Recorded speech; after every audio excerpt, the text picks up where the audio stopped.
তোমার ইশক দিওয়ানা গো সবাই ইশক দিওয়ানা, তোমার ইশক দিওয়ানা গো সবাই ইশক দিওয়ানা। সকলে বলে তোমার ইশক দিওয়ানা গো সবাই ইশক দিওয়ানা।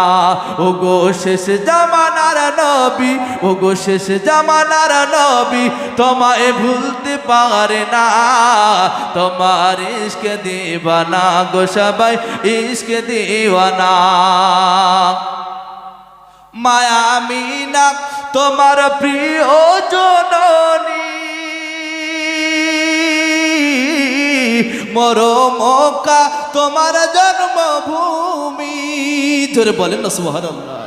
মায়া আমিনা তোমার প্রিয় জননী, মরম মক্কা তোমার জন্মভূমি। ওগো শাহে মদিনা তোমায় ভুলতে পারি না, আর তোমার প্রেমে পাগল আজি সারা দুনিয়া। একটু জোরে বলবেন না?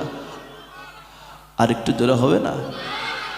তোমার ইশক দিওয়ানা গো সবাই ইশক দিওয়ানা, তোমার ইশক দিওয়ানা গো সবাই ইশক দিওয়ানা। ওগো শেষ জামানার নবী, ওগো শেষ জামানার নবী, তোমায় ভুলতে পারে না। তোমার ইশক দিওয়ানা গো সবাই ইশক দিওয়ানা, তোমার ইশক দিওয়ানা গো সবাই ইশক দিওয়ানা। তুমি জন্ম নিলে 12ই রবিউল আউয়ালে, ইবনে আব্দুল্লাহ জীর্ণ কুঠিরে। ওগো শাহে মদিনা তোমায় ভুলতে পারি না, আর তোমার প্রেমে পাগল আজি সারা দুনিয়া। তোমার ইশক দিওয়ানা গো সবাই ইশক দিওয়ানা। ওগো শেষ জামানার নবী, ওগো শেষ জামানার নবী, তোমায় ভুলতে পারি না। তোমার আব্বা আব্দুল্লাহ গো তোমার আম্মা আমিনা, তোমার আব্বা আব্দুল্লাহ গো তোমার আম্মা আমিনা। ওগো শেষ জামানার নবী তোমায় ভুলতে পারি না। তোমার ইশক দুনিয়া গো সবাই ইশক দুনিয়া। আল্লাহুম্মা সাল্লি আলা সাইয়্যিদিনা।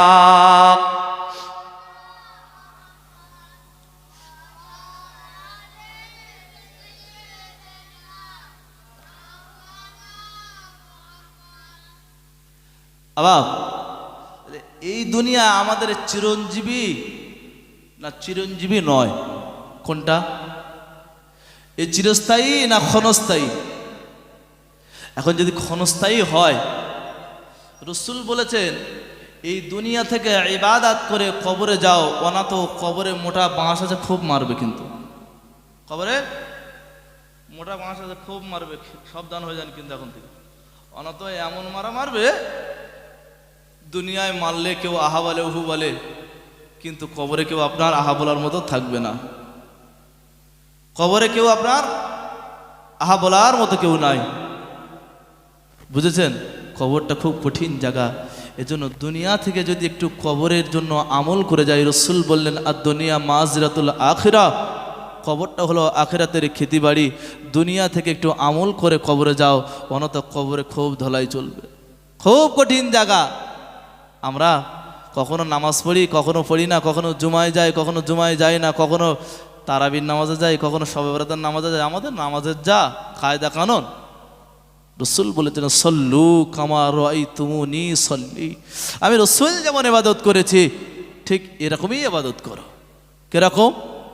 নবী যখন বলছেন, নবী বলেছেন যে যখন সিজদা যাবেন আল্লাহর জিকির আদায় করো, সুবহান রাব্বিয়াল আজিম, সুবহান রাব্বিয়াল আজিম, সুবহান রাব্বিয়াল আজিম। রুকু করো আর এটাই বলো, সিজদায় যাও বলো সুবহান রাব্বিয়াল আলা। এই তাসবিহ পাঠ করো আর মনে মনে করো আমি আল্লাহকে দেখা পাচ্ছি। বান্দা, তোমার যদি অন্তর এত কালো হয়ে যায় তুমি মনে করো আমি আল্লাহকে না দেখতে পেলে আমার আল্লাহ আমাকে দেখতে পাচ্ছে, ঠিক না ভুল? এই মনে হয় তো আমাদের হয়। ফের এসে সেই আওয়াজটা ফের আপনি দিলেন কিন্তু শেষ করে।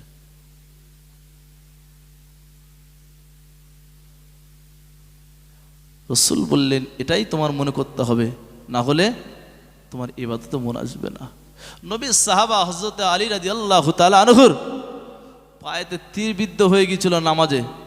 নামাজ পড়তে দাঁড়িয়েছেন উনি, বেদিনটা তীর মেরেছে পায়ে, তীরটা ওভাবেই বিদ্ধ হলো। নামাজ উনি পড়লেন, রাসূল বললেন সাহাবার তীরটা ছাড়িয়ে দাও। উনি নামাজ শেষ করে দেখছেন যে পাশে সাহাবারা দাঁড়িয়ে রয়েছেন। জিজ্ঞাসা করছে ভাই আপনারা দাঁড়িয়ে কেন? বলছে আপনার পায়ে একটা তীর বিদ্ধ হয়েছে, বেদিনেরা তীর মেরেছে, তাই ছাড়ানোর জন্য। উনি লক্ষ্য করে দেখলেন সত্যি তো একটা পায়ে তীর বিদ্ধ হয়ে আছে। এত জ্বালা আর যন্ত্রণা যখনই দেখলেন মনে ভাবলেন আহ এত জ্বালা আর যন্ত্রণা, নামাজের সালাম ফিরিয়ে দিয়ে হযরত আলী বলছেন এ জ্বালা আর এ যন্ত্রণা আমার সহ্য হয় না। তো সাথী ভাই বলছে ভাই একটু ছাড়িয়ে দি, দাঁড়ান।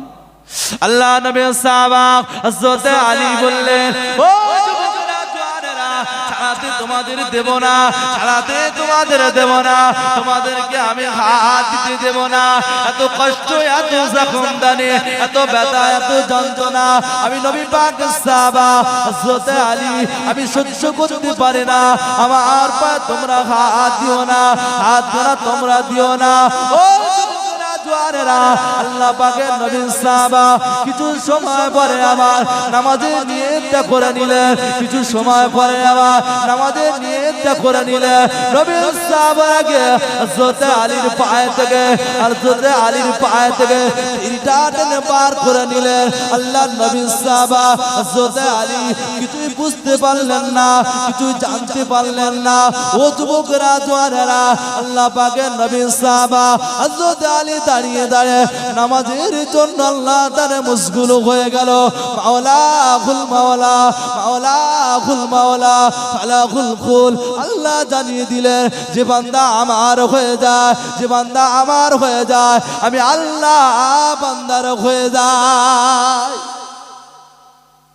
আমি আল্লাহ বান্দার হয়ে যাই। যখন বান্দা আমার হয়ে যায় আমি আল্লাহ বান্দার হয়ে যাই। জোরে বলেন না সুবহানাল্লাহ, আর একটু জোরে বলেন না সুবহানাল্লাহ, একটু প্রাণ ভরে দরুদ আল্লাহুম্মা।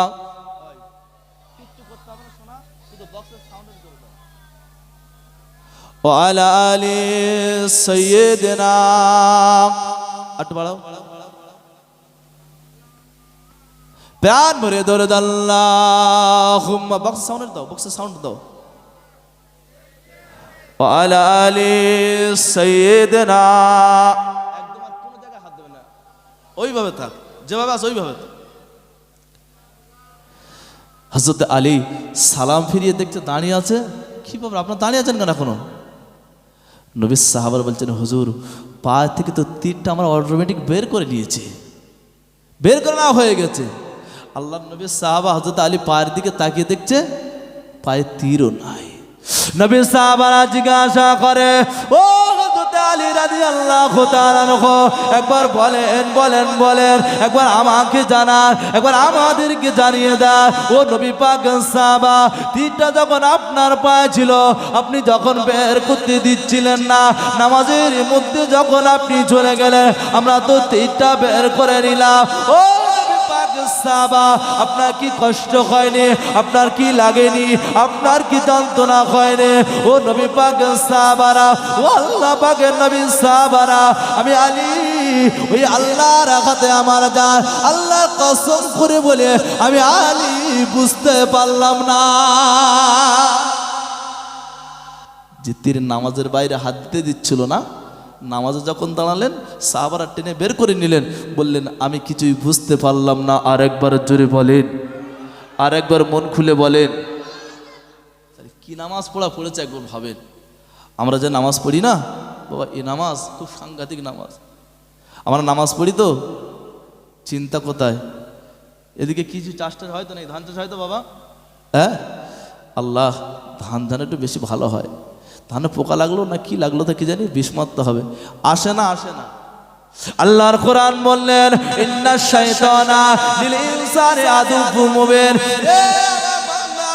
বান্দিরা, আমি আল্লাহ তোদের জানিয়ে দিলাম বান্দা, ও তো শয়তানি ধোঁকা, ও শয়তানি ধোঁকায় তোরা পড়বি না। আমি আল্লাহ আমার দরবারে যখন দাঁড়াবি, আমার দরবারে যখন তোরা দাঁড়াবি, আমার ইবাদত করতে যখন তোরা দাঁড়াবি, তোরা মনে মনে মনে মনে করবি আমি আল্লাহকে দেখা পাচ্ছি। অন্তর যদি কালো হয়ে যায়, বেকার যদি মন মানসিকতা না থাকে, তবে এতটুকু মনে মনে করবি মহান আল্লাহ তিনি আমাদের দেখা পাচ্ছে। এই মনে হয় তো, এই মনে যদি হয় মনে করবেন যে নামাজ পৌঁছেছে, মানা তো নাই। আহা, নবীর জামাতা হযরত আলী নামাজের প্রতি কত মহব্বত ভালোবাসা দেখেন। নবীর সাহাবাদের নামাজের প্রতি একটা ভরভক্তি ছিল, আমাদের সে ভরভক্তি নাই। কোনোদিন নামাজ কাজা হয়ে গেলে কেঁদেছি আমরা, দুটো চোখের পানি ঝরিয়েছি? আমার আল্লাহ জানিয়ে দিলেন বান্দা, ও বান্দিরা, পাহাড় পাহাড় সমতুল্য গুনাহ করেছি তোরা, অন্যায় তোরা করেছি, ভুল তোরা করেছি। আমি আল্লাহ আমার এক নাম হলো রহমান, অপর নাম হলো রহিম। আমি আল্লাহ আমার সিফাতি নামের ওসিলা করে আমি আমার বান্দা দিগের জীবনের গুনাহ মাফ করে দিই। বান্দা পাহাড় পাহাড় পরিমাণ গুনাহ করে, পাহাড় পাহাড় পরিমাণ অন্যায় করে, আমার বান্দা একবার আমার রহমতের আশা রাখো, তাহাজ্জুদের নামাজ পড়ো, ইশরাকের নামাজ পড়ো, সালাতুত তাসবিহ নামাজ আদায় করো, আওয়াবিলের নামাজ আদায় করো। আমি আল্লাহ আমার দরবারে করো, আমি আল্লাহ তোমার চোখের পানিটা জমিনে পড়ার আগে আগে আমি আল্লাহ তোমার জীবনের গুনাহ মাফ করে দেব। বান্দা একবার কেঁদে দেখো, তোমার চোখের পানিটা জমিনে পড়ার আগে আমি আল্লাহ রেডি তোমার কান্নাকে কবুল করে নেব। জোরে বলেন। একজন ব্যক্তি সারাটা জীবন গুনাহ কাবিরা করেছেন, শিরকি করেছেন। আর শিরকু লা যুলমুন আযীম, শিরক হলো সবথেকে বড় গুনাহ। এখন সারা জীবন আল্লাহকে ডাকেনি, ইয়া সানাম। হিন্দুদের একটা প্রতিমা আছে, তাদেরকে ডেকে বলে ইয়া সানাম, ইয়া সানাম, ইয়া সানাম। এই ইবাদত তিনি চিরজীবন ধরে করতে লেগেছে। কিন্তু বাবা হঠাৎ একদিন বিশাল একটা বড় মুসিবত এসে দেখা দিয়েছে।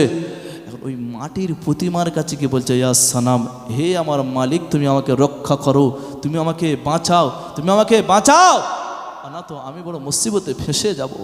এখন মাটির প্রতিমা কিছু করতে পারে? করতে পারে না। এখন কান্নাকাটির করার পরে কিছু যখন হয়নি, ওই বেচারা উঠে মাটির প্রতিমাটা ভেঙে টুকরো টুকরো করে দিল, দিয়ে বলছে, আল্লাহ সারা জীবন আমি ইয়া সালাম সালাম বলে ডেকে এলাম, তা আমার তো আজকের উপকার করলো না। ইয়া সামাদ, তুমি কি আমার উপকার করবে না? যখন ইয়া সামাদ বলে ডাক দিয়েছেন, আমার আল্লাহর কানে আওয়াজটা পৌঁছে গেছে। আমার আল্লাহ শুনতে পারেন না? পারেন না? আমার আল্লাহ অন্তরে খবর জানে না? জানে না? আমার আল্লাহ ডাক দিয়ে বললেন, বান্দা আর কাঁদতে হবে না রে বান্দা, আমাকে ডাকতে হবে না বান্দা। আমার বান্দা, সারাটা জীবন তুই ইবাদত করলি না, আমাকে ডাকলি না, সারাটা জীবন আমার নাম ধরে ডাকলি না, একবার আমাকে সামাদ বলেছি, আমি আল্লাহ রহমান রহিম নামের ওসিলা আমি তোর ডাকের সাড়া দিয়ে দিলাম। বান্দা কি তোর আর জুবান? বান্দা তোর কি আজ আমাকে জানা, তোর কি চাহিদা আমাকে জানা? জিবরাইল এসে বলছে, আল্লাহ সারাটা জীবন তো ও নাফরমানি করেছে, একবার আপনাকে সামাদ বলেছেন, আপনি ডাকে সাড়া দিয়ে দিলেন। আমার আল্লাহ বলছে, জিবরিল শোনো শোনো। বলছে, আল্লাহ বলে, বান্দা আমার চিরজীবন নাফরমানি করেছে? তো বলছে, হ্যাঁ আল্লাহ। বলছে, ও তো ভুল বসে করেছে নাকি? বলছে, হ্যাঁ আল্লাহ। তাহলে ও আমাকে ডেকেছে? তাহলে আল্লাহ, হ্যাঁ। তাহলে আমি ওর ডাকের সাড়া দেবো না? দেবো না। বলছে, আল্লাহ তো চিরজীবন আপনার নাফরমানি করেছে, এরপর আপনার ডাকে সাড়া দিবেন কিভাবে? আমার আল্লাহ জানিয়ে দিলেন, ও জিবরাইল আমিন আলাইহিস সালাম মাটির প্রতিমা যেমন তার উপকার করতে পারে না, তার উপকার করতে পারে না, আমি আল্লাহ যখন আমাকে ডেকেছে, আমি যদি তার ডাকের সাড়াটা না দিয়ে দিই, আমি যদি তার উপকারটা না করে মাটির প্রতিমার সঙ্গে আমি আল্লাহ কি আমার কোনো পার্থক্য থাকে না? না রাব্বুল আলামিন আমার আল্লাহ জানিয়ে দিলেন ফেরেশতা শুনে নাও, শুনে নাও, তোর নাফরমানি করেছে কিন্তু আমি আল্লাহ, আমার নাম আছে দুটো, একটা রহমান আর একটা হলো রহিম। আমি এই দয়ায় বান্দাকে ফেরত দিতে পারি না। ও হযরত জিবরাইল আমিন আলাইহিস সালাম বান্দা যখন আমার কাছে কান্নাকাটি করে, বান্দা যখন অন্যায় করে, বান্দা যখন ভুল করে, বান্দা যখন অন্যায় করে, বান্দা যখন ভুল করে, ভুল করার পরে আমি আল্লাহ আমার কাছে দুটো হাত তুলে একটু কান্নাকাটি করে, ও আমার বান্দা চোখের পানিটা যখন আসে, বান্দা চোখ থেকে দুটো চোখ থেকে যখন ঝরঝর ঝরঝর করে পানির টপাটা জমিনে পড়তে থাকে, ওই জমিনে পড়ার আগে আগে আমি আল্লাহ আমার বান্দার দোয়াকে কবুল করে নে। আরেকবার জোরে বলে বাস বাস বাস। বান্দা অন্যায় করেছে বান্দা, তাহলে আমি ক্ষমাশীল, আমি ক্ষমা করে থাকি। বান্দা যখন কাঁদে ওর দুটো চোখের পানি জমিনে পড়ার আগে আগে আমি আল্লাহ তাদেরকে ক্ষমা করে দেব। আর একবার ধরে হবে না? আল্লাহ আমার জানিয়ে দিলেন বান্দিরা তুবু ইলাল্লাহ তাওবাতান নাসুহা, আমরা আল্লাহ পাক বললেন একবার তওবা করো, একবার তওবা করো, রুজু করো, ফিরে এসো। আল্লাহ জীবনে বহু অন্যায় করেছি, ভুল করেছি, জীবনে আর ভুল করব না, একবার খালেস দিলে তওবা করো। ও আমার বান্দা বান্দিরা, আমি আল্লাহ দয়া করে তোমাদের জীবনের অন্যায়গুলোকে, তোমাদের জীবনের ভুলগুলোকে আমি আল্লাহ মাফ করে দেব। একবার আমার কাছে তওবা করো, তুবু ইলাল্লাহ, আল্লাহর কাছে একবার খালেস দিলে একটু তওবা করো। আল্লাহ অনেক গুনাহ করেছি, অনেক অন্যায় করেছি, আর আপনি তো ক্ষমাশীল, দয়াময়, ক্ষমা কান্নাওয়ালা, একটু ক্ষমা করে দেন। আমার আল্লাহ বললেন আমি আল্লাহ বড় দয়ালু, আমি আল্লাহ ক্ষমা করে দিয়ে থাকি। আর একবার জোরে হবে না?